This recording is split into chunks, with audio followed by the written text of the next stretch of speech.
ďalej. Podľa vášho výkladu je v 3. Fatímskom posolstve zvestované, že Imanuelova matka sa spozná podľa toho, že bude mať neobvyklé tehotenstvo, aby jej ľudia verili, že je počala z Ducha Svätého. Aké dôkazy viete o tom podať? V mojej knihe Večné zákony opisujem, ako som sa dozvedela o mojom nehmotnom počatí, aj prečo sa to malo takto udiať a ako bude v dôsledku toho prebiehať moje nehmotné tehotenstvo. Tí, čo moju knihu pochopili, nepotrebujú a ani necítia potrebu hľadať iné dôkazy. Avšak tí, čo si nenajdu čas na prečítanie knihy, kde by spoznali, prečo cirkev zavádza ľudí nesprávnymi výkladmi Biblie, dostávajú toto netradičné tehotenstvo ako zázrak, respektíve pomoc. Pomocou nehmotného tehotenstva a riadneho pôrodu majú pochopiť počatie Božieho Syna z Ducha Svätého. V 3., 5. a 9. mesiaci tehotenstva som sa dala prezrieť ultrazvukom, ktorý potvrdil, že nie som tehotná. Pri poslednom vyšetrení urobila z neho záznam aj televízia, ktorá ma žiadala o toto vyšetrenie. Bude vaše dieťa po narodení ľuďom viditeľné, alebo bude tiež nehmotné? Tesne pred pôrodom sa dieťa v mojom tele zhmotní, aby som ho mohla riadne porodiť, čo je potrebné ako dôkaz, že je naozaj moje. Avšak toto dieťa bude predsa len iné ako ostatné. Bude žiariť a bude mať v sebe duchovné znamenia, zlatý kríž a bielu holubicu, ktoré budú vidieť mnohí ľudia. Aby im verili, že bude táto udalosť potvrdená ešte aj inak. Novou hviezdou. Objaví sa na oblohe hneď po Imanuelovom narodení a bude viditeľná dlhšiu dobu na celom svete. To znamená, že nová hviezda bude viditeľná aj pre neveriacich Tomášov, ako sa hovorí, a Imanuel viditeľný nebude pre každého. Bude viditeľný len pre tých vyvolených. Nie.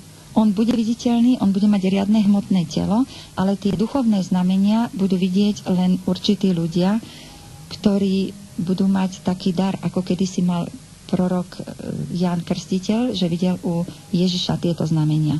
Ale teraz ich bude viacej, aby si ľudia nemysleli, že keby to bol len jeden človek, že som ho nejak nahovorila, takže to bude potvrdzovať jeho pravdivosť.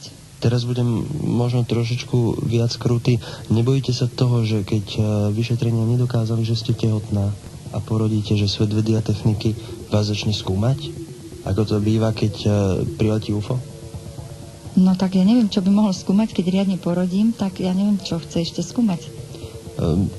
Dobre, skúsme sa na to pozrieť takto. Porodíte, záznamy nebudú, predpokladám, že budete musieť prejsť určitými vyšetreniami, ktoré, aby teda lekári, lebo určite je to atypické. Ja mám záznamy o tom. Ja mám záznamy o tom 3, že nie som tehotná, ale v skutočnosti pocity mám. Ja som pribrala 9 kg, takže to je len nehmotné, neviditeľné to tehotenstvo, ale v skutočnosti ono je ozajstné. To je ochrana, ako v knihe píšem, pred tým zabitím toho dieťaťa, ako je to v Biblii zvestované, že ten drak bude sa snažiť dieťa zabiť už v tehotenstve. Kedy by mala nastať veľká očista zeme, bude tiež nejakým nadpozemským úkazom zvestovaná? Duch Svätý Imanuel je proroctvami oznamovaný ako sudca, lebo jeho narodenie vyvolá medzi ľuďmi triedenie na schopných a neschopných prežiť súd. Keby ho prežili všetci, čo sú tu teraz, nič by sa na zemi nezmenilo. Stále by boli ľudia odvádzaní od toho, aby nespoznali pravého Božieho Syna. Podľa toho, aké množstvo ľudí bude jeho narodenie očakávať, bude očista buď globálna, celosvetová, alebo len miestna. Blížiaci sa vrchol súdu veľkej očisty zeme budú zvestovať nadpozemské úkazy, nebeské znamenia, ktoré môžu byť len symbolické alebo katastrofické. Astronómami oznamovaný dážď meteorov v polovici novembra je jedným z nebeských znamení, ktoré majú upútať pozornosť ľudí na iné hodnoty, ako sú len materiálne. Je varovaním k tomu, aby si uvedomili, že aj súd, aj narodenie Imanuela sú prelomovými dejinnými udalosťami, ktoré treba brať vážne. Mnohé vedecké alebo cirkevné autority sa budú snažiť spochybňovať Božie znamenia a budú tvrdiť, že sú to prirodzené úkazy, ktoré sa vraj pravidelne opakujú, ako tie meteory. To je pravda, ale ich intenzita je rôzna, lebo závisí od kvality vývoja planéty. Vieme už, čo všetko zničili meteority v rôznych dobách na Zemi. Po narodení Imanuela budú ešte ďalšie, menšie očisty, aby sa redukoval počet ľudí. Majú prežiť len tí, čo pochopia a príjmu Imanuela ako Božieho syna, budúceho kráľa, Bibliou zvestovanej tisícročnej ríše. Týmto triedením sa vylúči opakovanie tej istej chyby, že vyvolený ľud si svojho spasiteľa zabije, ako začiac Ježiša, lebo neveril, že je Boží syn. Píšete, že Slováci sú vyvoleným národom. Čo to znamená pre nás? Je to pre náš národ podsta, ale zároveň aj záväzok voči Stvoriteľovi. Podsta spočíva v tom, že podľa zákona rovnorodosti sa Boží syn môže narodiť iba medzi duchovne najvyspelejších ľudí, lebo tí ako prví dokážu pochopiť vážnosť a zmysel jeho príchodu na zem. Záväzok zas spočíva v tom, že každý jednotlivec vyvoleného národa by mal túto správu oznamovať vo svojom okolí a aj vo svete. Čím viac ľudí to na zemi pochopí, tým miernejšia bude očistá zeme. Prečo má byť podľa Apokalypsy dieťa krátko po narodení uchvátené k Božiemu trónu a čo to znamená vlastne? Proroctvo oznamuje, že keď ľudia budú ľahostajní k narodeniu druhého Božieho syna, alebo dokonca odmietaví, tak dieťa tajomným spôsobom odíde zo zeme, aby ho neprajníci nepripravili o život. Dá sa odpovedať na otázku, že koľko Boží syn zostane na zemi?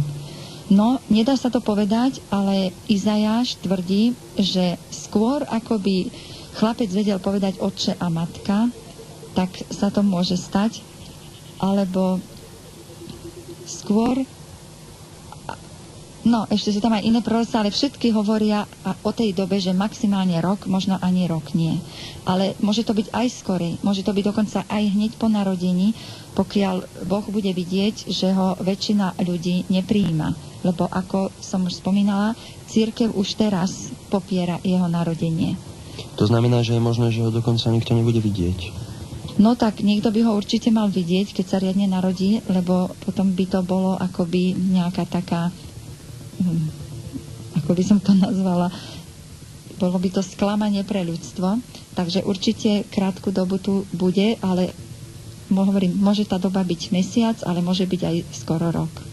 Znamená to ale aj tak napriek tomu, že bude zhmotnené hneď po narodení a bude viditeľné každému človeku? Áno, to znamená, že jednoznačne bude dokázané, že áno, to dieťa sa narodilo. Áno. Prečo by ho mali zabiť napriek tomu? No, lebo podľa tých proroctiev, hlavne zjavenia Jána, je napísané, že hneď po narodení sa bude snažiť, tam je to obrázne napísaný, ten 7-hlavý drak, ktorého stelesňuje padlý archaniel, ktorý bude aj zhmotnený na zemi a je tu vlastne aj vo vyvolenom národe, tak bude sa ho snažiť nejakým spôsobom, aj keď nie on osobne, ale cez svojich ľudí zlikvidovať. Keďže sa mu to nepodarilo v tom tehotenstve, tak sa bude snažiť neskôr. No a aby sa to nestalo, aby ten kráľ tisícročnej ríše naozaj bol, tak Boh, dokiaľ to bude možné, ho nechá na zemi a tá možnosť bude závisieť od ľudí. Že dokiaľ ho oni budú chcieť, dovtedy ho Boh dokáže na zemi uchrániť. Keď ho nebudú chcieť, nemá zmysel, aby bol ešte na zemi. Z mojej strany je tu ešte posledná otázka. Prečo by to mali robiť? Prečo by ho teda mali pripraviť o život? Áno, prečo by ho mali pripraviť o život?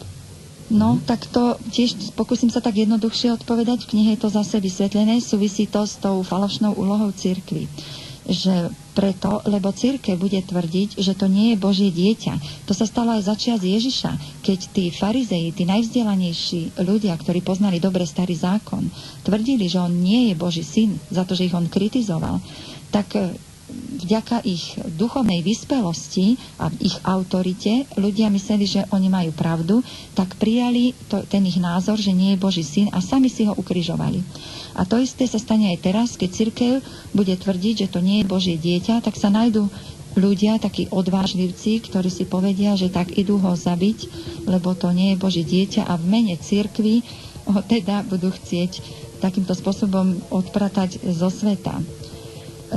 Vy si myslíte, že keď teraz ho cirkev zapiera už pred narodením, že ho po narodení uzná, potom bude jej odpor ešte silnejší. Odmietaním mojich kníh Večné zákony, kde je všetko dôkladne podľa Biblie vysvetlené, ponecháva cirkev veriacich v omyle, že narodenie Imanuela je výmysel, ktorý netreba brať vážne. Veriaci sú natoľko zaslepení, že odmietajú Boží zázrak, nadpozemské počatie Immanuela z Ducha Svätého. Táto udalosť je v dnešnej dobe taká výnimočná, no ľudia miesto vďaky a radosti, že sú jej účastníkmi, ju všemožne zapierajú. Keď bude dieťaťu aj matke hroziť smrť, budú unesení zo zeme a zvedené ľudstvo sa ponechá v najťažších chvíľach súdu bez Božej ochrany, keďže ju nespoznali a neprijali. Ešte by som pre tých, ktorí si nestihnú zohnať knihu, môžu sa dozvedieť niečo ešte napríklad o tom 3. Fatimskom posolstve. Aj niektoré články sú uverejnené na internete. Takže je tam aj v slovenčine, aj v angličtine internet na tomto znaku www.biela-holubica.sk.